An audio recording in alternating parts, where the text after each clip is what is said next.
Okay, so let's review where we left off last time. We had created a widget model that is represented as a entity, and we had created a repository for it, a JPA repository, so we can create, remove, update, and whatnot these into the database.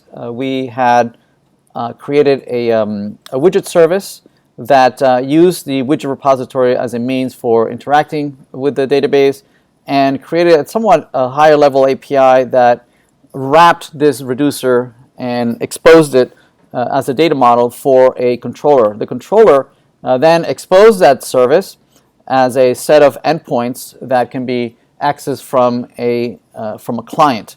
And together, the controller and the service, together they make up the web service. The controller is the web part, and the service is the service part.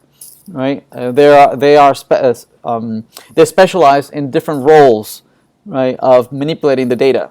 One of them exposes it to a web API, URLs that are coming in, right, and they convert everything HTTP back into Java, into an object-oriented world.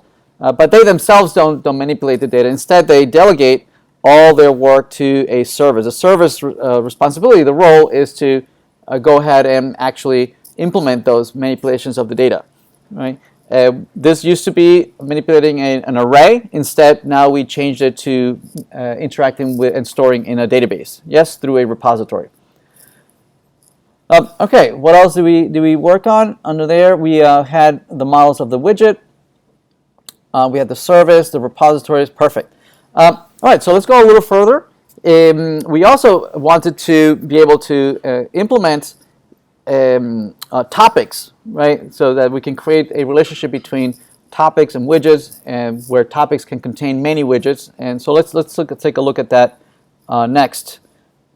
Let's check to see that the widgets are being stored in a database. Let's start off the SQL Server. If we go into that database that we had created for this class, we'll notice that we have the widgets table that's storing all those widgets. All right, so let's work on the relationship between widgets and topics.